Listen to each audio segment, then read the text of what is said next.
Welcome to This Explainer. Today, we're going to dive straight into the fascinating chemistry behind what physically makes up our bodies.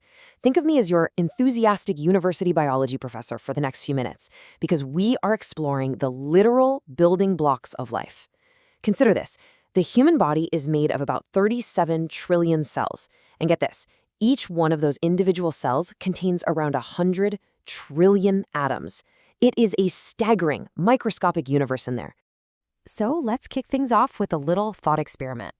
Imagine you could take a single human cell and just completely strip away all of the water inside it. Why start there? Well, because water makes up a whopping 70% of a typical cell.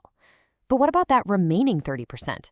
That 30% is where the dense, complex physical architecture of life actually resides. That remaining dry mass is made up of a spectacular, complex array of organic molecules that we call biological macromolecules. Here's our quick roadmap for today's explainer. We're going to meet the macromolecules, look at monomers and polymers, explore dehydration synthesis and hydrolysis, and then wrap up with enzymes and human digestion. Let's get into it. Part 1. Meet the biological macromolecules, or as I like to call them, the Big Four. It's honestly fascinating that practically every single structural component and functional tool in your cells falls into just one of these four categories: carbohydrates, lipids, proteins, and nucleic acids. Now notice that little note at the bottom there. They are organic. In chemistry, that simply means they contain carbon, though they might also have hydrogen, oxygen, nitrogen, and a few other minor elements mixed in. You might be wondering, why is carbon the foundation? Well, a single carbon atom can form 4 highly stable covalent bonds with other atoms, making it basically the ultimate chemical tinker toy hub. It can build rings, long interconnected chains, and incredibly intricate 3D structures. These Big Four, all built right on this versatile carbon backbone, make up the vast majority of that cell dry mass we were just talking about. Moving right along to Part 2, monomers and polymers, nature's building blocks. To really grasp this, we have to understand the base unit, the monomer. A monomer is simply the smallest single unit, the individual building block of a larger molecule. If you want a real-world analogy, imagine a single unconnected train car, or just one individual interlocking plastic toy block. On its own, it's just one isolated piece. In biological terms, think of a single amino acid, or a simple sugar like glucose. But when you start snapping those individual blocks together, you get a polymer. A polymer is a chain of those monomer residues linked together by covalent bonds. And this brilliantly illustrates how nature works, right? By linking simple blocks together, you create a completely new complex structure with entirely new characteristics. For example, forming a polymer actually leads to an osmotic pressure that is much, much lower than if all those monomers were just floating around individually. Why does that matter? Well, if your liver cells stored thousands of individual free-floating glucose molecules, water would rapidly rush into the cell to balance out the concentration, literally causing the cell to burst like an overfilled water balloon. But by linking them all into one massive glycogen polymer, the cell safely stores the exact same amount of energy without turning into a microscopic ticking time bomb. It's a huge advantage for keeping your cells healthy. All right, Part 3, dehydration synthesis. This is how we put it all together. Now, I know this scientific term might sound a little intimidating at first, but it is actually wonderfully literal. Let's break down the etymology here. Dehydration means losing water, and synthesis means building or putting together. So dehydration synthesis literally translates to putting together while losing water. It's the primary chemical reaction our cells use to build those complex polymer chains. It beautifully shows how cells are highly efficient, microscopic recycling plants, just pulling water out exactly when and where they need to forge a brand new connection. Let's walk through the exact steps of how this happens. Step 1, 2 monomers align right next to each other. Step 2, a hydrogen atom from one monomer combines with the hydroxyl group, that's an OH, of the other monomer.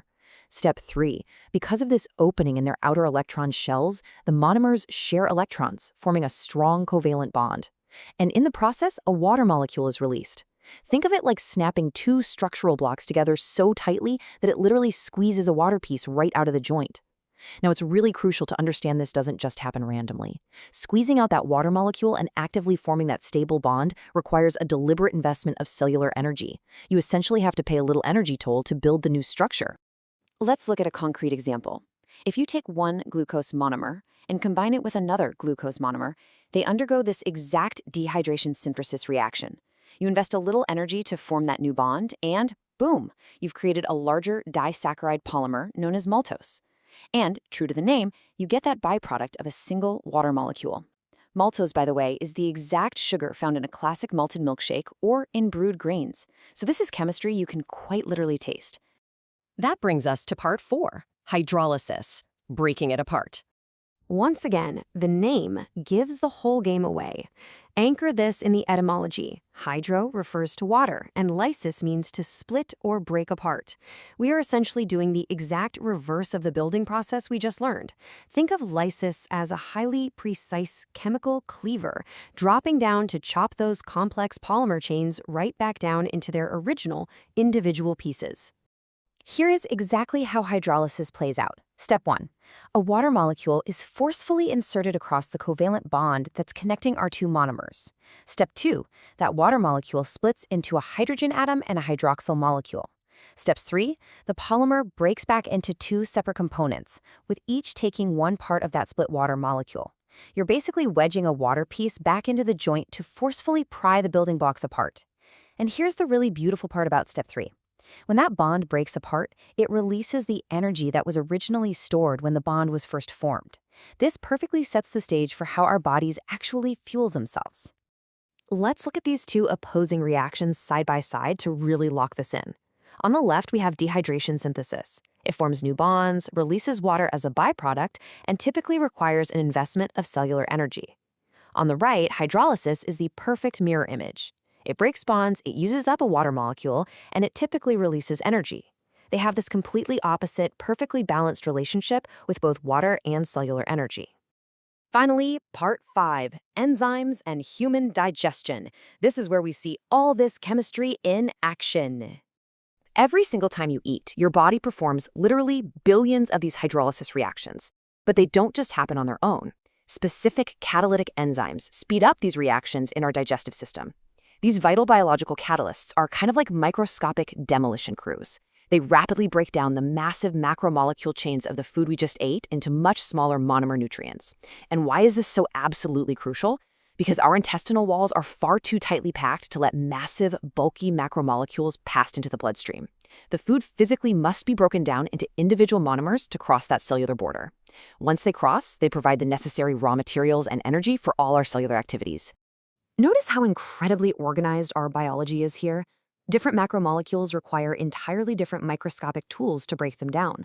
If you eat carbohydrates, enzymes like amylase, sucrase, lactase, and maltase get to work.